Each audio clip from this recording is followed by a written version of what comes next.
जो जो चितवे संत जन, सो सो लेता मान। कहते हैं कि जो भी संत प्रवृत्ति के लोग होते हैं, वो जो भी चीज़ सोचते हैं, जो विचार करते हैं, उन्हें यूनिवर्स या गॉड पूरा कर लेता है। तो आज इस बात पे विचार करते हैं कि क्या ये बात सच है, और अगर ये सच है तो ऐसा क्यों है, और क्या इसको जानकर हम अपने जीवन में भी कुछ फ़ायदा उठा सकते हैं। तो चलिए शुरू करते हैं आज का ये वीडियो। ध्यान से सुनिए, क्योंकि आज का ये वीडियो आपकी ज़िंदगी को बदलने में काम आ सकता है। तो सबसे पहले बात करते हैं कि आखिर संत होता कौन है। संत शब्द का अर्थ है जो शांत हो, और शांत बाहर से नहीं, मौन का दिखावा तो कोई भी कर सकता है। शांत यानी जिसने अपने मन को शांत कर लिया हो। ऐसा नहीं कि बाहर से तो सिर्फ दिखावे के लिए चुप है, अंदर मनों में तूफान चल रहे हों। जिसने अपने मन को साध लिया वो साधु, और जिसने अपने मन को शांत कर दिया वो संत। और जिसने अपने मन को शांत कर लिया, जिसने अपने मन को जीत लिया, उसके लिए इस पूरे संसार में कुछ भी असंभव नहीं। भगवान कृष्ण इसीलिए गीता में भी कहते हैं कि मन ही हमारा सबसे बड़ा शत्रु है, और मन ही हमारा सबसे बड़ा मित्र है।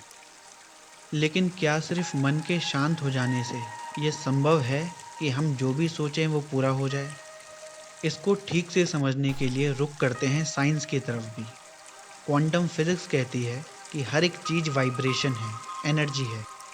जो भी चीज़ इस दुनिया में नज़र आ रही हैं वो भी, और जो नज़र नहीं भी आ रही हैं लेकिन एग्जिस्ट करती हैं वो सब भी। तो चाहे कोई बड़ा मकान हो, कोई आलीशान कार हो, धन दौलत नौकरी परिवार, इन सब में अपनी अपनी एक वाइब्रेशन है। और ऐसे ही एक वाइब्रेशन हमारे विचारों की है, हमारे थॉट्स की है। अब आम तौर पर होता ये है कि जब मन शांत नहीं होता, मन कई विचारों को पैदा करता है। इतना तक कि कहते हैं कि एक एवरेज इंसान एक दिन में 50,000 से 60,000 थॉट्स को जनरेट करता है। अब मन नॉर्मली जब बेकाबू होता है और अशांत होता है, और जितना ज़्यादा अशांत होता है, मन में उतने ज़्यादा विचार चलने शुरू होते हैं। और मन में जितने विचार चलते हैं, हमारी ऊर्जा, हमारी एनर्जी उतने विचारों में डिस्ट्रीब्यूट होती है। तो किसी एक स्पेसिफिक विचार में वो एनर्जी ना होकर उतने सारे विचारों में वो एनर्जी बढ़ जाती है। लेकिन जितना ज़्यादा मन काबू में आता है, जितना ज़्यादा मन शांत होता चला जाता है, उतने कम विचार मन में आते हैं। एंड हेंस वो एनर्जी जो हमारी है, वो उतने कम विचारों में उतनी ज़्यादा यूज़ हो जाती है। और विचारों में मैनिफेस्ट होने की शक्ति, साकार होने की शक्ति उतनी ज़्यादा बढ़ जाती है। इसलिए अगर आप लॉ ऑफ अट्रैक्शन को भी मानते हैं, और कुछ मटेरियलिस्टिक थिंग को मैनिफेस्ट करना चाहते हैं, और सोचते हैं कि मेडिटेशन आपके लिए यूज़फुल नहीं है, या आपको लगता है कि मेडिटेशन के लिए आपको अपने टाइम निकालने की ज़रूरत नहीं है, तो भी आपको ज़रूरत है। क्योंकि जब तक आपने अपने मन को काबू नहीं किया, तब तक आप अपने विचारों को काबू नहीं कर सकते।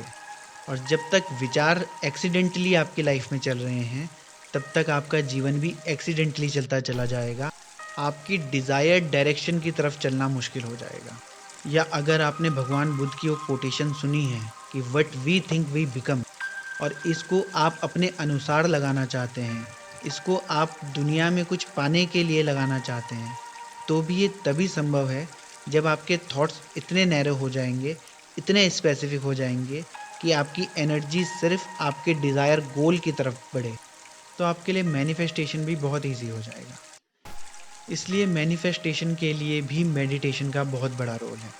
अब बात करते हैं कि मेडिटेशन किया कैसे जाए। तो एक सिंपल सा मेथड मैं आपको बताता हूँ, जो ऑलमोस्ट हर मेडिटेटिव प्रैक्टिशनर करता है, और जिस मेथड को लगभग सभी टीचर्स ने भी शेयर किया है। वो ये है कि आपको कंफर्टेबली कहीं पर बैठना है, या आप बेड में भी लेट सकते हैं। ध्यान आपको सिर्फ इस बात का रखना है कि आपकी रीढ़ की हड्डी सीधी हो, और आपको अपनी सांसों पर ध्यान देना है। कोशिश ये करनी है कि कोई भी सांस जब आए या जाए, तो आपको पूरी अवेयरनेस हो, और आपका पूरा ध्यान सांसों पर हो। शुरू में होगा ये, और शुरू में क्या हो सकता है, काफ़ी टाइम की प्रैक्टिस के बाद भी आप पाएँ कि आपका ध्यान बार बार कहीं भटक रहा है।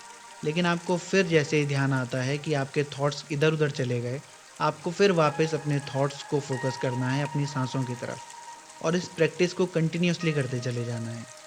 टाइम के साथ साथ आपकी अवेयरनेस का लेवल भी बढ़ेगा, और जैसे जैसे आपकी अवेयरनेस का लेवल मेडिटेशन के स्पेसिफिक टाइम में बढ़ता चला जाएगा, वैसे वैसे आपके नंबर ऑफ थॉट्स आपकी लाइफ में कम होते चले जाएंगे और स्पेसिफिक थॉट्स में आपकी एनर्जी ज़्यादा फोकस हो पाएगी।